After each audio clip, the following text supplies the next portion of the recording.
There's something haunting about watching your own dreams rot in real time. They start as promises, vibrant, wild, untouchable, and slowly become burdens you carry. You chase them until your legs bleed, only to realize they've been dying behind your back. The world tells you to believe, to hold on, to never quit. But no one prepares you for when the belief becomes a bruise, for when the fire that once fueled you starts to consume you. This is not just about failure, it's about something deeper. The slow, silent decay of meaning, of purpose, of self. If you've ever felt the emptiness of achieving nothing, or worse, of becoming nothing, then this is for you. There was a time when dreams felt like wings, weightless, powerful, filled with promise. They carried us through sleepless nights and lonely mornings. We whispered them to ourselves like prayers, fragile, hopeful, desperate. But with time, something began to rot inside those dreams. A slow corrosion. The wings turned to ash, and now we no longer fly. We drift. Not all dreams die with fire. Some just fade, quietly, without ceremony. They don't crash or scream. They dissolve like fog in sunlight. Or maybe like sunlight in fog. It's hard to tell when the light dims from within.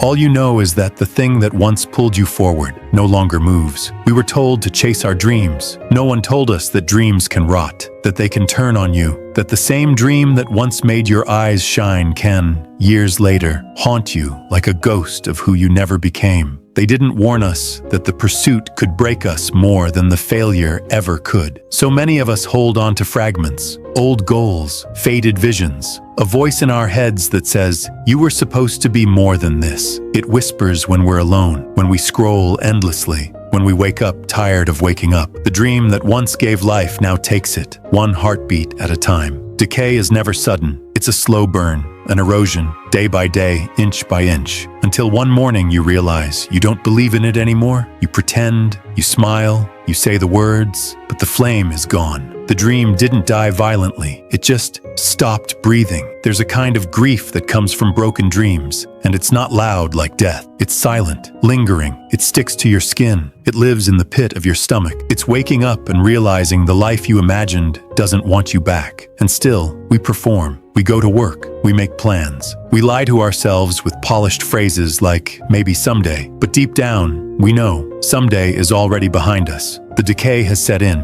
and what we're chasing now is not the dream, but the ghost of how it once made us feel. Sometimes the worst part isn't the death of the dream, it's what it leaves behind. Bitterness, regret, a hollow sort of envy when we see others still chasing theirs. We don't hate them. We hate the part of us that gave up, the part that gave in, the part that settled. The world celebrates dreamers, but it ignores the ones who wake up broken. It ignores the ones who stayed loyal to a vision that never loved them back. No applause for the quiet defeat. No recognition for the years spent walking toward a mirage. Somewhere along the way, dreams become survival, not inspiration, just a way to keep moving so we don't collapse completely. We start lying to ourselves, saying we still care, that we still want it, but we don't. We just don't want to admit that we've lost something we can never get back. Maybe that's the tragedy. We don't even mourn them properly. We move on half alive, half dreaming, dragging the corpse of our younger self behind us. The one who used to believe, the one who didn't know better. The world keeps spinning, people keep smiling,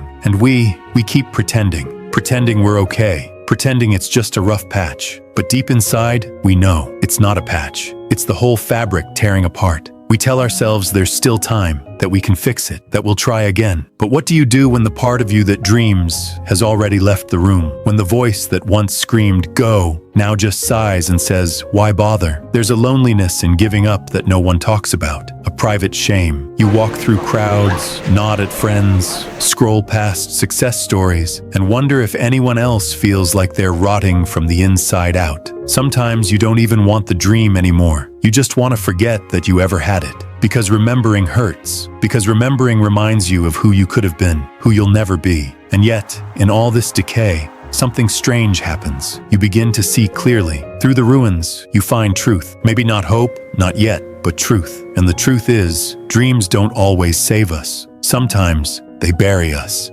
And maybe that's okay. Maybe letting go is the first real dream worth chasing. Not the illusion, not the fantasy, but the freedom to stop lying to yourself, to stop chasing what no longer fits the shape of your soul. But before you can be free, you have to fall. You have to face the rot. You have to sit in the wreckage of everything you once wanted and feel it fully. Only then can something new grow. And it might not be a dream. It might just be peace. If you want to know what it truly feels like to be awake inside a nightmare, conscious, aware, and unable to escape, then watch our other video. The link is in the description. And if this spoke to something buried inside you, consider liking and subscribing to Insomaniac, where we don't just explore the shadows, we speak from within them.